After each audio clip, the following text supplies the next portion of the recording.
नमस्कार दोस्तों, सोशियोलॉजी पाठशाला यूट्यूब चैनल पे आप सभी का स्वागत है। दोस्तों, आज की इस वीडियो में मैक्सिमम क्वेश्चन जो है रिसर्च मेथोडोलॉजी की हैं। तो आप लोग इसको, क्योंकि समाजशास्त्र के लगभग सभी पेपरों में 2-4 क्वेश्चन ऐसे होते हैं जो सामाजिक शोध से होते हैं, तो इस सेट में हमने मैक्सिमम जो है सामाजिक शोध से प्रश्नों को लिया हुआ है। तो इस प्रैक्टिस सेट का हमारा आज का पहला प्रश्न है, research method in social relation. Research method in social relation पुस्तक निम्नलिखित में से किसके द्वारा लिखी गई है? विकल्प में है सेल्टिज, जहोदा एवं अन्य, गूड़े एवं हार्ट, बोगार्डस, पीबी यंग। तो दोस्तों, आप लोग इसको गेस कीजिए कि यह इसका क्या आंसर होगा। Research method in social relation. तो दोस्तों, आप लोगों को बता दें, यह पुस्तक सामाजिक शोध की पुस्तक बहुत महत्वपूर्ण पुस्तक है, बार बार परीक्षाओं में पूछी जाती है। तो इसका ए विकल्प जो है सही होगा। यह पुस्तक जो है सेल्टिज, जहोदा एवं अन्य की है। यदि हम गूड़े एवं हार्ट की पुस्तक की बात करें तो इन्होंने लिखा हुआ है methods in social research. Methods in social research पुस्तक जो है यह गूड़े एवं हार्ट की है।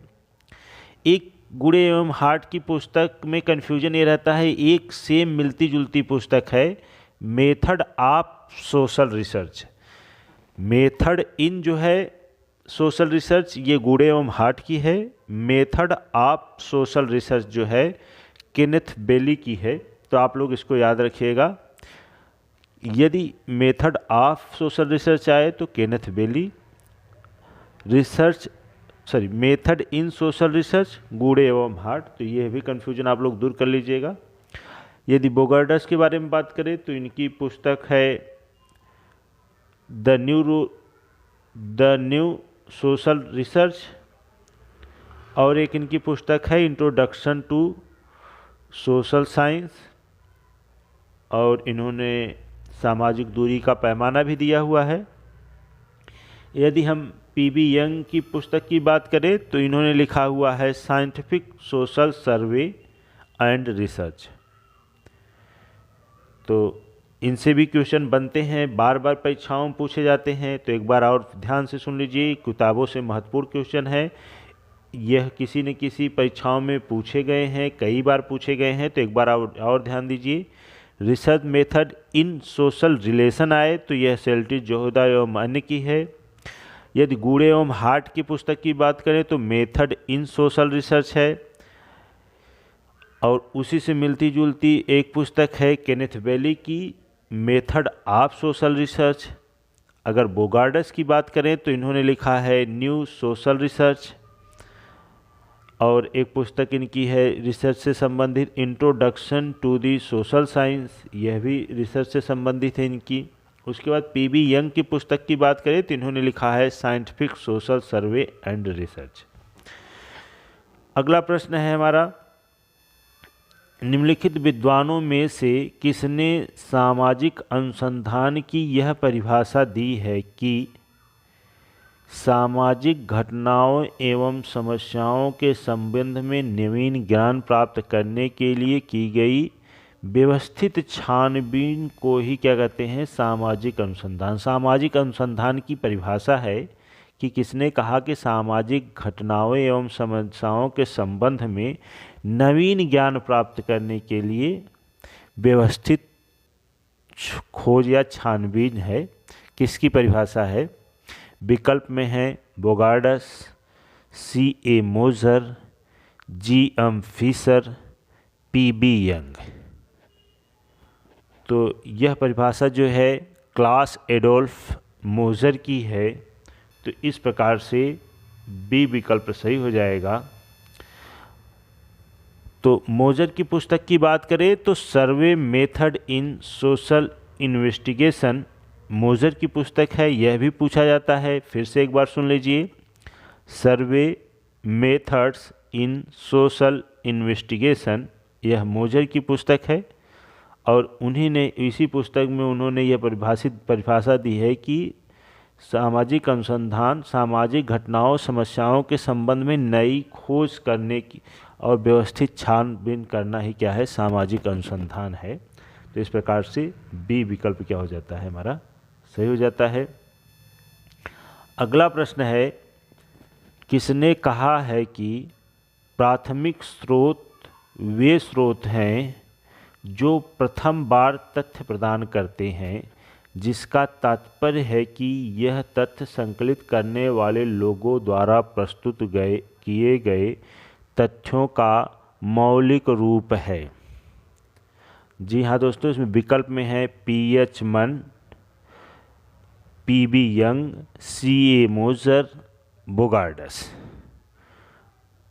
दोस्तों ये स्रोत की बात करें तो सामाजिक शोध में आंकड़े संकलन करने की दो प्रकार की विधियां होती हैं।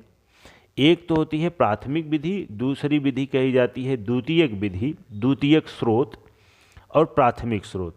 प्राथमिक स्रोत वह होता है जो शोधार्थी स्वयं अनुसंधान क्षेत्र में जाकर के स्वयं से आंकड़े इकट्ठे करता है, उसे हम प्राथमिक आंकड़े कहते हैं या स्रोत कहते हैं। द्वितीयक आंकड़े वह आंकड़े होते हैं जो किसी दूसरे व्यक्ति द्वारा या सरकारी आंकड़े होते हैं, उससे लेकर के शोधार्थी अपने शोध में प्रयोग करता है, तो ऐसे आंकड़ों को द्वितीयक आंकड़े या द्वितीयक स्रोत के नाम से जाना जाता है। तो प्राथमिक स्रोत के संदर्भ में यह परिभाषा किसकी है, तो यह परिभाषा जो है पीटर एच मन ने दिया हुआ है। तो इस प्रकार से हमारा ए विकल्प क्या हो जाता है, सही हो जाता है। पी एच मन ने प्राथमिक स्रोत के संबंध में इस प्रकार की परिभाषा देते हैं। अगला प्रश्न है, सहभागी अवलोकन का अपने अनुसंधान में किसने प्रयोग किया है। सहभागी अवलोकन के दो प्रकार होते हैं, सहभागी अवलोकन, असहभागी अवलोकन। कुछ किताबों में मिलेगा अर्ध सहभागी अवलोकन। इन दोनों के बीच का तो कभी कभी 3 भी सहभागी अवलोकन देखने को मिल जाता है, किंतु मुख्य रूप से 2 ही है, सहभागी अवलोकन, असहभागी अवलोकन। दोनों का मिक्सचर रूप जो होता है वो अर्ध सहभागी अवलोकन के नाम से जाना जाता है। तो किसने अपने शोध में जो है अनुसंधान में सहभागी अवलोकन का प्रयोग किया है। विकल्प में है लुंडबर्ग, मेलिनोव्स्की, गुड एवं हार्ट, पार्सन्स। तो दोस्तों टोबियाडा द्वीप समूह के अध्ययन किए हुए हैं मेलिनोव्स्की ने सहभागी अवलोकन किया है। टोबियाडा द्वीप समूह के जनजातियों का अध्ययन करते हैं और वहाँ की जनजातियों में उन्होंने पाया कि ये कूला व्यापार चक्र, एक सफ़ेद शंख और की माला और वो बाजूबंद लाल शंख की जो है बाजूबंद जो है उनका जो है आदान प्रदान होता रहता है। इसी को उन्होंने कूला व्यापार चक्र के नाम से बुलाया है और जिससे एक बार इस प्रकार के संबंध स्थापित हो जाते हैं तो वह आजीवन चलने वाले संबंध होते हैं। ऐसा मेलिनोव्स्की ने बताया कि वहाँ की जनजातियों का अध्ययन करते हैं और जनजातियों का अध्ययन यह सहभागी अवलोकन जाते हैं। पहले जनजातियों में एक तरीके से जनजातियों के व्यवहार को अपना करके जनजातियों के साथ रहना शुरू करते हैं। तो इस प्रकार से मेलिनोव्स्की जो है सामाजिक विज्ञान में सबसे पहली बार जो है सहभागी अवलोकन करते हैं। और बात करें मेलिनोव्स्की के संदर्भ में तो इन्होंने टोबियाडा द्वीप समूह का ही अध्ययन करके एक पुस्तक लिखा हुआ है। एक पुस्तक क्या, इनकी 2 पुस्तकें हैं। एक पुस्तक है मैजिक रिलीजन एंड साइंस और दूसरी पुस्तक है sex represent in savage society. तो यह 2 पुस्तकें इनकी बहुत महत्वपूर्ण है, बार बार परीक्षाओं में यह भी पूछी जाती हैं। इन्होंने विवाह को नातेदारी का मूल स्रोत माना है और बताया कि एक विवाह ही विवाह का सच्चा स्वरूप था, है और रहेगा। मतलब कि प्रारंभ से ही एक विवाह चला आ रहा है और ये आज भी है और आने वाले समय में भी एक विवाह ही रहेगा। तो इस प्रकार से मेलिनोव्स्की से यह भी प्रश्न बनते हैं, तो आप लोग इसको भी ध्यान रखिएगा। अगला प्रश्न है, प्रश्नों की वह सूची जिसमें अनुसंधानकर्ता प्रश्नों के उत्तर स्वयं भरता है क्या कहलाता है। प्रश्न देखिएगा, बहुत महत्वपूर्ण प्रश्न है। यहाँ हम कई चीज़ों को आप लोगों को स्पष्ट कर देंगे। प्रश्नों की सूची होती है, अनुसंधानकर्ता स्वयं उत्तर को क्या करता है, भरता है। तो इसका कहने का मतलब यह है कि प्रश्नों को ले जा करके अनुसंधानकर्ता उत्तरदाता से पूछ करके स्वयं अपने हाथों से भरता है। तो इस विधि को क्या कहते हैं, साक्षात्कार अनुसूची, साक्षात्कार निर्देशिका, प्रश्नावली, उपरोक्त सभी। तो दोस्तों आप लोगों को बता दें कि प्रश्नावली भी प्रश्नों की एक सूची होती है, किंतु इसमें क्या होता है, प्रश्नावली को उत्तर देने वाला व्यक्ति स्वयं भरता है। इसे डाक द्वारा प्रेषित भी कहा जाता है। एक उदाहरण के रूप में हम आप लोगों को बताना चाहेंगे कि मान लीजिए आपको किसी चीज़ पे, किसी विषय पे विद्वानों से क्या चाहिए, राय चाहिए, या किसी गांव के व्यक्तियों से कोई विचार चाहिए, कुछ जानकारी चाहिए। तो इसमें दो तरीका है। एक तो प्रश्नों की सूची बना करके गांव में आप वितरित कर दें या विद्वानों को वितरित कर दें और वह स्वयं भर करके आपको क्या करें, भेजें। तो इसे हम क्या कहते हैं, प्रश्नों की सूची जो है उत्तरदाता ने स्वयं भर के दिया है आपको, तो इस प्रक्रिया को प्रश्नावली कहते हैं। किंतु दूसरी प्रक्रिया क्या है कि हम प्रत्येक गांव वालों के व्यक्ति के बीच में जाएं, एक एक प्रश्नावली लेकर के उनसे पूछ करके और स्वयं भरें, तो इसे बोला जाता है साक्षात्कार अनुसूची। तो यहाँ पे यही है कि प्रश्नों की सूची को क्या करते हैं, अनुसंधानकर्ता प्रश्नों को स्वयं पूछ करके भर रहा है, इसलिए इसे हम क्या कहेंगे, साक्षात्कार अनुसूची के नाम से बुलाएंगे। तो इस प्रकार से ए विकल्प क्या हो जाएगा, हमारा सही हो जाएगा। अगर हम साक्षात्कार निर्देशिका की बात करें तो इसमें क्या होता है, इसमें प्रश्न नहीं होते हैं, इसमें प्रश्न होते हैं किंतु संभावित उत्तर नहीं होता है। इसमें जो है इस निर्देशिका के माध्यम से साक्षात्कारता केवल प्रश्न पूछता है, बाकी उसके रिकॉर्ड को या फिर लिखता जाता है। तो इस प्रकार से इसमें विस्तृत रूप से जानकारियाँ दी जाती हैं, ज़्यादातर रिकॉर्ड होता है इसमें। तो यह प्रक्रिया जो है साक्षात्कार निर्देशिका कहलाती है। तो इस प्रकार से इस प्रश्न में जो है साक्षात्कार अनुसूची विकल्प सही हो जाएगा, ए विकल्प सही हो जाएगा। अगला प्रश्न है, निदर्शन का वह प्रकार जिसमें समग्र की प्रत्येक इकाई को चुने जाने का समान अवसर प्रदान किया जाता है क्या कहलाते हैं। निदर्शन एक बड़े क्षेत्र से शोध के लिए कुछ लोगों का चुनाव करना क्या कहलाता है, निदर्शन। ऐसे समझिए, जैसे मैं शोध कर रहा था, तो मैं अपना उदाहरण बताऊंगा तो आप लोगों को अच्छे समझ में आएगा कि जब मैं शोध कार्य कर रहा था तो पहले मैं क्षेत्र में जाने से पहले मैंने यह तय किया कि मुझे 300 व्यक्तियों से क्या लेने हैं, डाटा इकट्ठे करने हैं।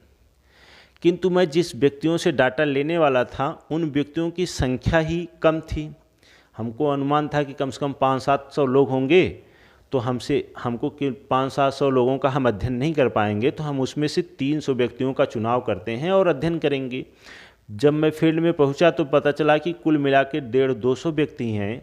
तो मैंने किया, अपने इस विकल्प को मैंने क्या किया, जनगणना विधि में, मतलब जनगणना विधि कहने का मतलब यह है कि भारत सरकार जैसे करवाती है, जनगणना जैसे कराती है कि प्रत्येक व्यक्तियों से जा करके, प्रत्येक घर पे जा करके सभी लोगों की सूचनाएं इकट्ठा की जाती हैं। तो इसे कहा जाता है जनगणना विधि। दूसरा तरीका यह है कि अब जनसंख्या चूंकि हमारे पास कम थी तो हम जनगणना विधि का प्रयोग करके अपने आंकड़े इकट्ठा कर लिए। यदि मान लीजिए यहाँ पे 300-400 व्यक्ति से ऊपर लोग होते तो फिर मुझे क्या करना पड़ता, उनमें से कुछ व्यक्तियों का चुनाव करना पड़ता। मतलब जैसे मैंने 300 व्यक्तियों को रखा था तो 300 व्यक्तियों का चुनाव हम करते, तो इस चुनाव को ही कहा जाता है निदर्शन। एक बड़ी संख्या से छोटी संख्या या इकाइयों का चयन करना ही क्या कहलाता है, निदर्शन। और निदर्शन के दो प्रकार होते हैं। एक प्रकार होता है संभाव्य, मतलब कि सभी के चुने जाने की संभावना समान है। और दूसरा होता है गैर संभाव्य। इसमें अपनी इच्छा अनुसार व्यक्ति का चुनाव होता है, इसमें कुछ वायसनता रहती है या अपने उद्देश्य के अनुसार लोगों को चयन किया जाता है, तो इसे कहा जाता है गैर संभाव्य। इसमें सबके चुने जाने की संभावनाएं नहीं रहती। जैसे हम गांव में अध्ययन करना चाह रहे हैं, किंतु हम क्या कहते हैं सिर्फ पुरुषों का अध्ययन करना चाह रहे हैं, तो हमारी सुविधा, हमारे उत्तरदाता पुरुष हैं, तो इसमें महिलाएं बाहर हो जाती हैं, छूट जा रही हैं, तो यह गैर संभाव्य में आएगा। तो संभाव्य को का ही एक रूप है जिसे कहा जाता है क्या, दैव निदर्शन। तो इस प्रकार से यह दैव निदर्शन विधि जो होता है, इसमें प्रत्येक इकाई के चुने जाने की संभावना समान होती है, क्योंकि मैं इसमें कई विधि होती है, जैसे लॉटरी विधि होती है, टिप्पट विधि होती है, और कई तरीके हैं जिसके माध्यम से हम क्या करते हैं, निदर्शन करते हैं। कि जैसे मान लीजिए 600 लोगों में से हमको 300 व्यक्तियों का चुनाव करना है, तो हम 600 व्यक्तियों की लॉटरी निकालते हैं, उसमें से 300 व्यक्तियों को चुनते हैं, तो ये एक क्रम होता है। तो इस प्रकार से यह जो है दैव निदर्शन जो होती है, इसके अंतर्गत प्रत्येक इकाई के चुने जाने के समान अवसर होते हैं। अगला प्रश्न है, निम्नलिखित में से कौन सा परिकल्पना का स्रोत है। परिकल्पना का स्रोत यानी कि परिकल्पना के निर्माण, कैसे परिकल्पना का निर्माण करना सबसे अच्छा होता है, कैसे परिकल्पना का निर्माण किया जाता है। तो सब इसमें विकल्प में है सामान्य संस्कृति, समरूपता, वैज्ञानिक सिद्धांत, उपर्युक्त सभी। तो सबसे पहले हम जानते हैं कि परिकल्पना क्या होती है। परिकल्पना यह होती है जो शोध विषय होते हैं, इसका हमारे पास एक क्या होता है, संभावित उत्तर होता है। जैसे उदाहरण के रूप में मैं मान लीजिए गरीबी का जिम्मेदार क्या है, अशिक्षा है। मैंने पहले से एक परिकल्पना बना ली कि गरीबी जो है का कारण, गरीबी का कारण क्या है, अशिक्षा है। तो हम अब हम अध्ययन करेंगे कि क्या वास्तव में गरीबी का कारण जो है अशिक्षा है, और यदि हम पाएंगे कि हाँ गरीबी का मुख्य कारण क्या है, शिक्षा है, अशिक्षा है, तो हम कहेंगे कि हमारी परिकल्पना सिद्ध होती है कि हमारी गरीबी का मुख्य कारण क्या है, अशिक्षा है। यदि यह पाते हैं कि नहीं गरीबी के और भी कारण हैं अशिक्षा के अलावा, तो हम कहेंगे कि मेरी हाइपोथेसिस सिद्ध नहीं होती, जो मैंने परिकल्पना बनाई थी ये सही नहीं होता। तो इस परिकल्पना के निर्माण के लिए हमने शोध का जो संभावित उत्तर तय किया है, इस कैसे तय किया, तो इसके लिए क्या होता है, यह सामान्य संस्कृति, समरूपता, वैज्ञानिक सिद्धांत, तीनों की आवश्यकता होती है। तो इस प्रकार से डी विकल्प क्या हो जाएगा, सही हो जाएगा कि परिकल्पना के निर्माण के लिए इन तीनों चीज़ों की आवश्यकता होती है। हम इसके आधार पे, इन तीनों के आधार पे ही एक सामान्य निष्कर्ष निकाल करके शोध कार्य को प्रारंभ करते हैं। तो इस प्रकार से डी विकल्प क्या हो जाएगा, सही हो जाएगा। अगला प्रश्न है, प्रकार्यात्मक सिद्धांत में प्रकट एवं अप्रकट प्रकारों की अवधारणा को किसने जोड़ा है। प्रकारवादी सिद्धांत में प्रकट प्रकार एवं अप्रकट प्रकार की चर्चा कौन करते हैं। विकल्प में है Radcliffe Brown, Malinowski, Parsons, R K. Merton. तो आप लोगों को बता दें यह सभी प्रकारवादी विद्वान हैं। ऊपर के तीन विद्वान रेडक्लिफ ब्राउन, मैलिनोव्स्की और पार्सन्स जो प्रकारवाद के संदर्भ में अवधारणाएं देते हैं, उसको मर्टन जो है एक नए पैराडाइम में तय करते हैं कि नहीं आप लोग जो कह रहे हैं ये बात सही है, आप लोगों की बात सही नहीं है, क्योंकि हर जरूरी नहीं है कि संस्कृति की प्रत्येक इकाई अपना कार्य ही करे, कुछ नकार्य भी करती हैं। तो इस पैराडाइम के संदर्भ में मर्टन ने ही प्रकट प्रकार एवं अप्रकट प्रकार की चर्चा करते हैं। तो इस प्रकार से डी विकल्प क्या हो जाएगा, सही हो जाएगा। और मर्टन के बारे में बात करें तो इन्होंने मध्य सीमा सिद्धांत भी दिया हुआ है। इनसे बढ़ने वाले प्रश्नों के बारे में यह प्रकट प्रकार के अलावा प्रकारवाद के संदर्भ में एक और अवधारणा इनकी बहुत महत्वपूर्ण है, बार बार परीक्षाओं में पूछे जाती है कि प्रकारात्मक विकल्पता की अवधारणा किसने दी है। तो यह मर्टन महोदय ने दिया हुआ है, तो यह भी पूछा जाता है। और मर्टन से बनने वाले प्रश्नों में बात करें तो इन्होंने स्टाउफर नाम के विद्वान थे, उन्होंने सापेक्ष वंचना का सिद्धांत दिया था। उस सापेक्ष वंचना के सिद्धांत को समाजशास्त्र के संदर्भ समूह के संदर्भ में ये प्रयोग करते हैं। यह भी पूछा जाता है कि स्टाउफर के सापेक्ष वंचना का संदर्भ समूह में किसने प्रयोग किया है, तो मर्टन ने किया है। समाजशास्त्र में संदर्भ समूह की पहली बार व्याख्या किसने किया है, तो मर्टन ने किया हुआ है, यह भी पूछा जाता है। परिस्थिति और भूमिका से कई सवाल इनसे बनते हैं, जैसे इन्होंने परिस्थिति पुंज, भूमिका पुंज, परिस्थिति अनुक्रम की अवधारणाएं आदि जो है कई अवधारणाएं जो है इनसे पूछी जाती हैं। सामाजिक क्रिया का भी सिद्धांत मर्टन ने दिया हुआ है, तो यह भी पूछा जाता है। मर्टन के विचलन का सिद्धांत भी है, बहुत महत्वपूर्ण है, कई परीक्षाओं में पूछा जाता है, तो यह भी आप लोग ध्यान रखिएगा। मर्टन विचलन के सिद्धांत को भी देते हैं। अगला प्रश्न है, किसने कहा अन्वेषणात्मक अध्ययन केवल अंतर्सूझों तथा परिकल्पनाओं का पथ प्रदर्शन ही करते हैं।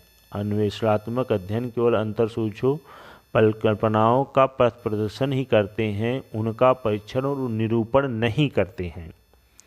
यह भी सामाजिक सोच से प्रश्न है। विकल्प में है गूढ़ एवं हार्ट, कार्ल पियर्सन, मोजर, जहोदा, सेल्टिज एवं अन्य। तो अभी हमने ऊपर ही चर्चा किया कि सेल्टिज, जहोदा एवं अन्य की पुस्तक है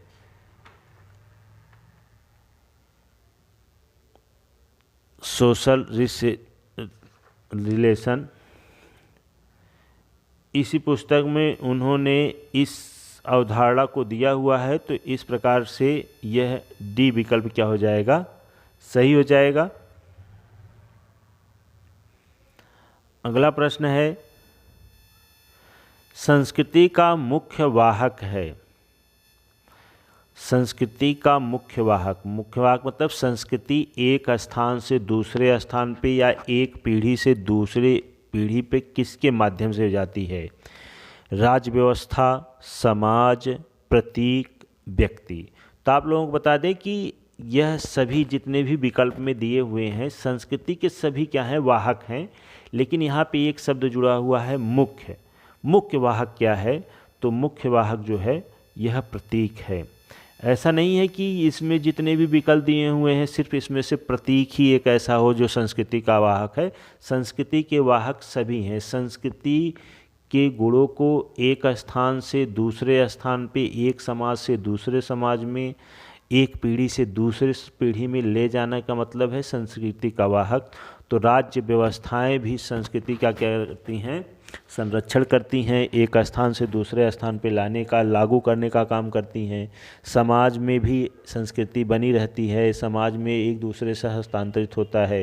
व्यक्ति भी जहाँ कहीं भी जाते हैं तो अपनी संस्कृति को ले जाते हैं, वहाँ की दूसरी संस्कृति को आत्मसात भी करते हैं, लाते भी हैं। तो इस प्रकार से सभी संस्कृति के वाहक हैं। लेकिन अगर पूछा जाए कि मुख्य वाहक कौन है, तो प्रतीक सबसे मुख्य वाहक है। यदि संस्कृति के बारे में बात करें तो संस्कृति का मतलब होता है कि मानव अपनी आवश्यकता की पूर्ति के लिए जिस चीज़ का भी निर्माण किया हुआ है वो संस्कृति है। मानव अपनी आवश्यकता को पूरा करने के लिए इस वातावरण में जो कुछ भी निर्मित किया हुआ है वह सब क्या है, संस्कृति है। और संस्कृति के दो स्वरूप हो जाते हैं। एक होता है भौतिक स्वरूप जिसे भौतिक संस्कृति कहते हैं, एक होता है अभौतिक स्वरूप जिसे हम अभौतिक संस्कृति के नाम से जानते हैं। अगला प्रश्न है, किसने अपने सिद्धांत में अनुष्ठान की अवधारणा इंटरेक्शन रिचुअल, अनुष्ठान की अवधारणा इंटरेक्शन रिचुअल का उपयोग किया है। विकल्प में है R Collins, L Coser, Emile Durkheim, J Habermas. तो आप दोस्तों आप लोगों को बता दें, अनुष्ठान की अवधारणा इंटरेक्शन रिचुअल की अवधारणा जो है सबसे पहली बार जो है गॉफमैन महोदय ने दिया हुआ है, किंतु उसके बाद उन्हीं के इस अवधारणा को कॉलिंस महोदय ने विस्तार दिया हुआ है, तो इस प्रकार से ए विकल्प सही हो जाए। गॉफमैन है नहीं विकल्प में, कॉलिंस हैं। यदि गॉफमैन और कॉलिंस होते तो दुविधा होती, तो या तो गॉफमैन दिया होगा विकल्प में या कॉलिंस। तो अगर यहाँ पे कॉलिंस दिया हुआ तो कॉलिंस सही होगा। यदि गॉफमैन भी होते इसमें तो गॉफमैन भी सही होते।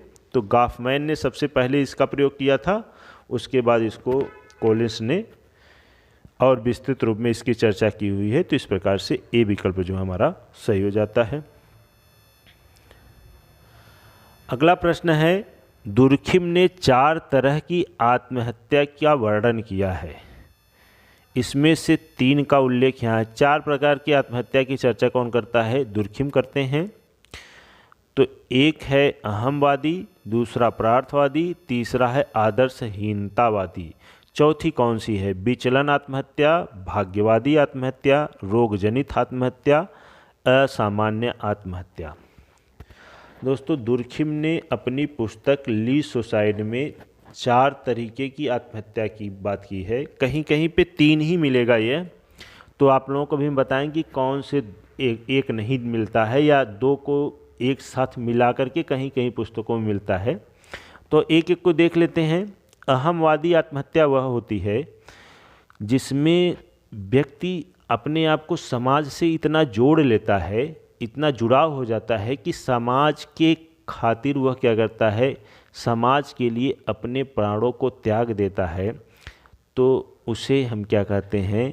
अहमवादी आत्महत्या। जैसे सैनिक देश की रक्षा के लिए, समाज की रक्षा के लिए बॉर्डर पे शहीद हो जाते हैं, तो दुर्खिम के अनुसार यह क्या है? अहमवादी आत्महत्या है। यहाँ पे मैंने उल्टा बता दिया। अहमवादी मतलब अहम को ठेस जब लगती है, सॉरी यहाँ पे मैंने एकदम उल्टा बताया इसको। यह परार्थवादी आत्महत्या है। परार्थ मतलब समाज यानी दूसरे लोगों के लिए, दूसरे लोगों से अपने आप को जोड़ लेता है समाज के लिए, तो इसे हम परार्थवादी। पर मतलब दूसरे के लिए जो आत्महत्याएं की जाती हैं, दूसरे की रक्षा के लिए समाज से अपने आप को इतना जोड़ लेते हैं कि समाज की रक्षा के लिए अपने प्राणों को त्याग दे, तो उसे परार्थवादी हत्या कहते हैं। अहमवादी मतलब अहम को, जिसके अहम को लगे कि हमारी समाज क्या है, परवाह नहीं कर रहा है। जैसे समाज में किसी व्यक्ति को इतना ऐसे लगे कि समाज के लोग हमारी कोई चिंता नहीं कर रहे हैं, इससे अच्छा तो हम मर ही जाते और आत्महत्या कर लेते हैं, तो इसे कहते हैं अहमवादी आत्महत्या। और आदर्श विहीनतावादी आत्महत्या वह आत्महत्या होती है जिसमें नियम कानून टूटने की वजह से व्यक्ति हताश हो जाता है। नियम कानून इस तरीके से हों कि टूट जाएं और वो व्यक्ति हताश हो जाए, निराश हो जाए जीवन से और आत्महत्या कर ले, तो इसे आदर्शहीनतावादी आत्महत्या कहा जाता है। और चौथी प्रकार बात करें तो यह होती है भाग्यवादी आत्महत्या। बी विकल्प सही हो जाएगा। इसमें क्या होता है, व्यक्ति को लगता है कि हमारा भाग्य ही हमारे साथ नहीं है और वह टूट जाता है कि इससे अच्छा जीवन में हमारा जब भाग्य ही साथ नहीं दे रहा तो मैं जी के क्या करूँगा, और आत्महत्या कर लेता है, तो उसे भाग्यवादी आत्महत्या कहते हैं।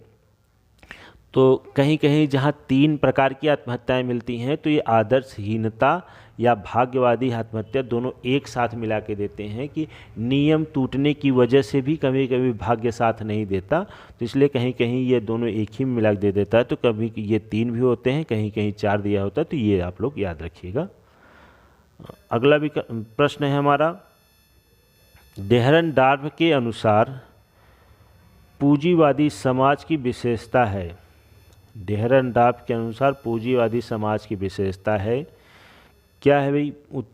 उत्तर पूंजीवाद की विशेषता है क्या है? पूंजी का अपघटन, श्रम का विभेदीकरण, हीरे समान वर्ग संरचना, संघर्ष का विनिमय एवं संस्थाकरण। तो ये डेहरनडार्फ महोदय ने उत्तर पूंजीवादी समाज के संदर्भ में बताया, ये चारों चीज़ें देखने को मिलती हैं उत्तर पूंजीवादी समाज में कि पूंजी का अपघटन हो रहा है, श्रम का विभेदीकरण भी देखने को मिलता है, वर्ग संरचना बहुत स्पष्ट है, हीरे समान वर्ग संरचना देखने को मिल रही है, और संघर्ष का विनिमय हो रहा है। संघर्ष रुपए की वजह से, रुपए से एक जगह से दूसरी जगह पे संघर्ष का क्या होता है, डाइवर्टेशन हो रहा है। तो इस प्रकार से इसमें ए विकल्प क्या हो जाएगा, राइट हो जाएगा। उत्तर पूंजीवाद में डेरेनडार्फ ने इन चारों विशेषताओं को रखा हुआ है। अगला प्रश्न है, हाँ, डेरेनडार्फ की पुस्तकों के बारे में बात करें तो इन्होंने लिखा हुआ है, बहुत महत्वपूर्ण पुस्तक है, यह भी कई परीक्षाओं में पूछा हुआ है, पीजीटी में तो बार बार पूछा जाता है। इनकी पुस्तक है class and class conflict in industrial society, और इन्होंने बताया कि समाज में संघर्ष का मूल कारण क्या है, सत्ता का असमान वितरण। सत्ता असमान रूप से वितरित है, किसी को बहुत ज़्यादा सत्ता मिली हुई है, किसी को न के बराबर मिली हुई है। इसके कारण सत्ता को पाने के लिए समाज में संघर्ष ज़्यादा देखने को मिलता है। तो अगला प्रश्न है, C.W. मिल्स, सी राइट मिल्स का संदर्भ दृष्टिकोण रखता है, क्या रखता है भाई, समाज वृत्ति, जीवन वृत्ति, समाज वृत्ति, इतिहास, नृजात वृत्ति।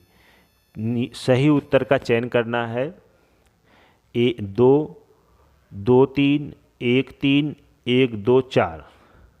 तो आप लोगों को बता दें कि सी राइट्स मिल्स के संदर्भ दृष्टिकोण में जो है, एक तो जीवन वृत्ति पाई जाती है, जीवन वृत्ति, और दूसरा क्या है, इतिहास। तो इस प्रकार से सी विकल्प क्या हो जाएगा, सही हो जाएगा।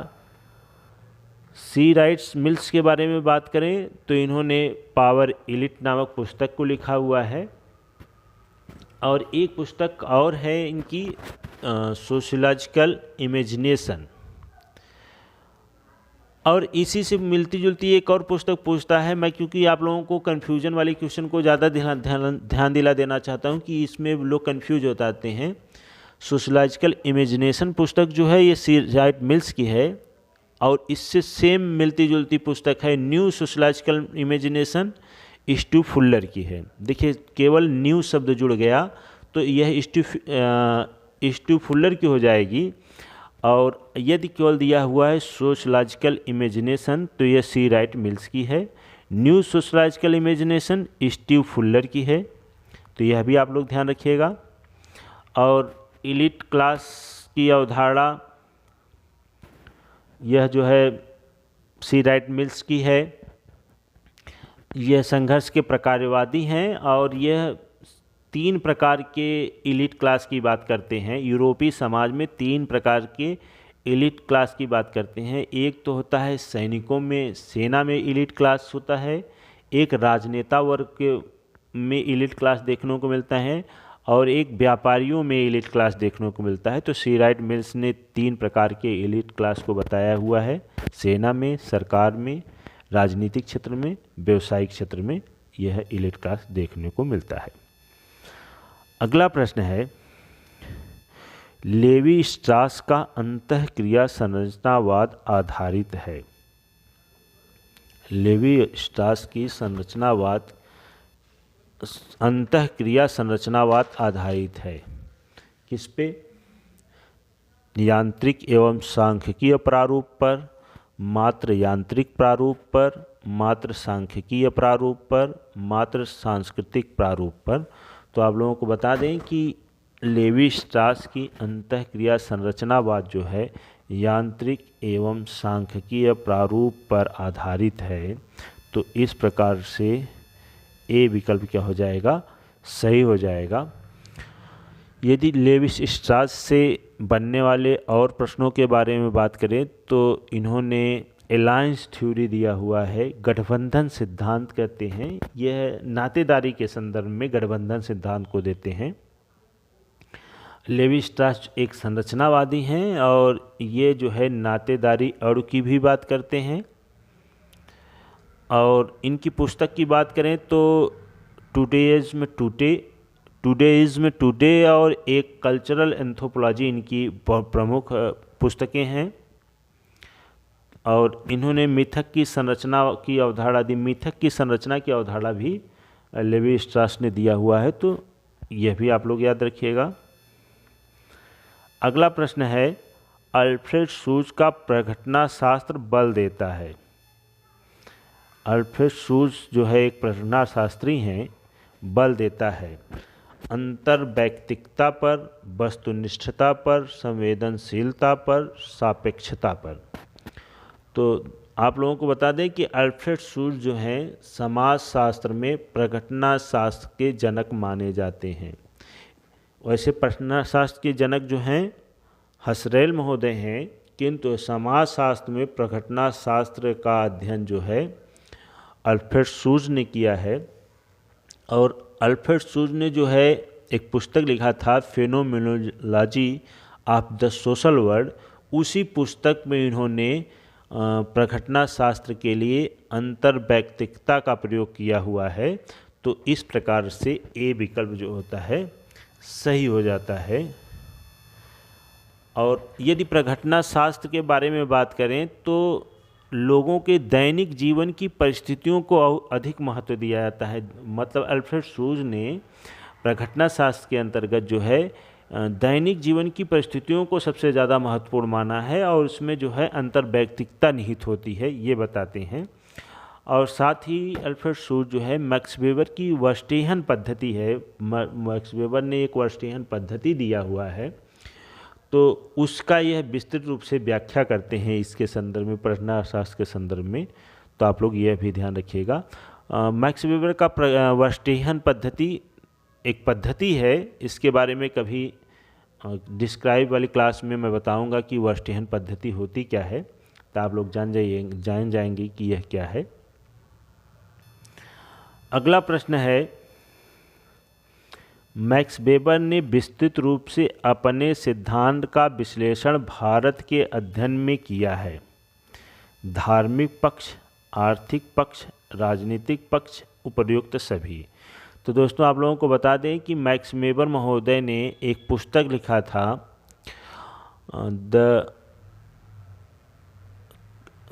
क्लास स्टेटस एवं पावर। इसी पावर को कहीं कहीं पार्टी भी लिख के आता है, क्लास स्टेटस एवं पार्टी।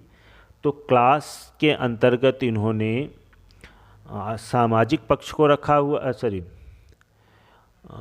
क्लास के अंतर्गत इन्होंने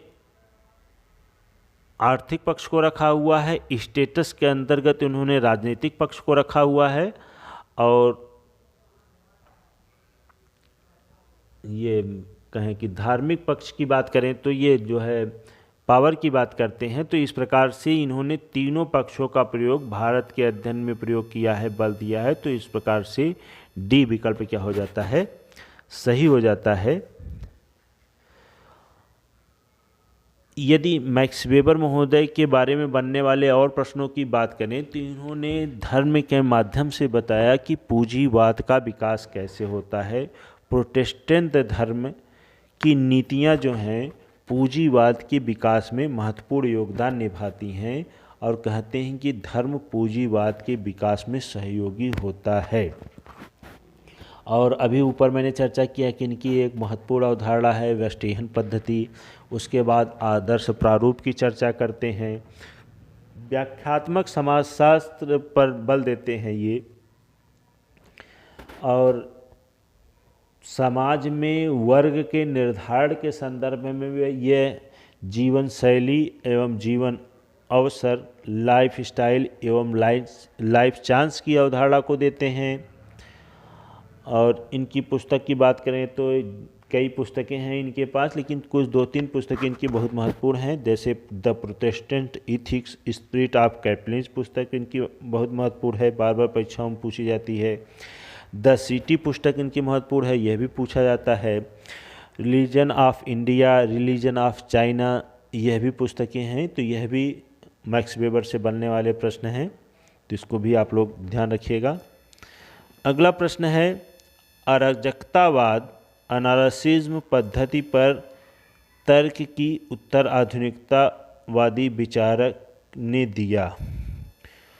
फूको, दरिदा, लियोटार्ड, फ्योरबैक। तो दोस्तों आप लोग ये ध्यान दीजिए, यह प्रश्न जो है उत्तर प्रदेश उच्चतर शिक्षा आयोग 2014 में पूछा हुआ था और आयोग ने इस क्वेश्चन को क्या है डिलीट कर दिया है। इसको माना कि ये प्रश्न ही गलत है, जबकि वैसे देखा जाए तो इसका जो है आंसर जो है अराजकतावाद की अवधारणा जो है डी फीवरबैक महोदय ने दिया हुआ है, तो डी विकल्प सही होता है। किंतु आयोग ने इस आंसर को 2014 के हायर एजुकेशन में पूछा था तो इसको उसने निकाल दिया था। तो आप लोग विकल्प में अगर ये प्रश्न आ जाए तो डी विकल्प लगाइएगा, वैसे यह क्वेश्चन यहाँ से आयोग द्वारा डिलीट कर दिया गया था। अगला प्रश्न है डी क्षेत्रीकरण की अवधारणा संबंधित है। डी क्षेत्रीकरण की अवधारणा किसने दिया था? यस फ्रायड ने, यस मीड ने, डी हार्वे, यहाँ पे त्रुटि है, ये टाइपिंग एरर है, डी हार्वे होगा यहाँ पे, इसमें से कोई नहीं। तो डी क्षेत्रीकरण की अवधारणा जो है डी हार्वे महोदय ने दिया हुआ है, तो इस प्रकार से सी विकल्प जो है सही हो जाएगा। डी हार्वे महोदय, डेविड हार्वे महोदय जो है मार्क्सवादी विचारक थे। इन्होंने बताया कि शहर के विकास में जो है पूंजीवाद की क्या भूमिका होती है, पूंजीवाद ने शहर के विकास को कैसे आकार देता है, इस प्रकार की अवधारणा जो है डेविड हार्वे महोदय ने दिया हुआ है। इनकी पुस्तक की बात करें तो the right to the city पुस्तक है इनकी। एक और बहुत महत्वपूर्ण पुस्तक है a brief history of neo functionalism जो है, नियो लिबरलिज्म जो है, इनकी बहुत महत्वपूर्ण पुस्तक है। तो यह भी पूछा जाता है डेविड हार्वे से, तो आप लोग इसको भी ध्यान रखिएगा। और इस सेट का लास्ट प्रश्न है सामाजिक दूरी का पैमाना किसने प्रस्तुत किया हुआ है? सामाजिक दूरी का पैमाना विकल्प में है Bogardus, P B Young, Lundberg, Jennings. तो यह कई परीक्षाओं में पूछा हुआ है, लगभग सभी लोग इसको रट के भी रखे रहते हैं कि सामाजिक दूरी का पैमाना बोगार्डस महोदय ने दिया हुआ है। तो ए इस प्रकार से ए विकल्प सही हो जाएगा। और यह सामाजिक दूरी की बात करें तो एक व्यक्ति का दूसरे व्यक्ति से या एक समूह से दूसरे समूह के बीच में जो असमानताएं या स्तर पाया जाता है, तो इसी को उन्होंने सामाजिक दूरी कहा और उसको नापने के लिए एक पैमाना डिज़ाइन किया हुआ है, इसी को कहते हैं सामाजिक दूरी का पैमाना। और बोगार्डस से बात करें तो इन्होंने जीवानी बीको को समाजशास्त्र का जनक माना है, क्योंकि जीवानी बीको एक ऐसे विद्वान थे जो अगस्त काम्टे से बहुत पहले ही समाज के विकास के संदर्भ में चक्रीय सिद्धांत को प्रतिपादित किया हुआ है। तो यह भी पूछा जाता है, इसलिए समाजशास्त्र का जनक मानते हैं जीवानी बीको को बोगार्डस। तो इस प्रकार से यह आज की 20 प्रश्नों की श्रृंखला आज पूर्ण होती है। धन्यवाद। जय हिंद, जय भारत। दोस्तों, आप लोगों को वीडियो अच्छी लगी हो तो लाइक करें, सब्सक्राइब करें, दोस्तों के पास शेयर करें। बहुत बहुत धन्यवाद। जय हिंद, जय भारत।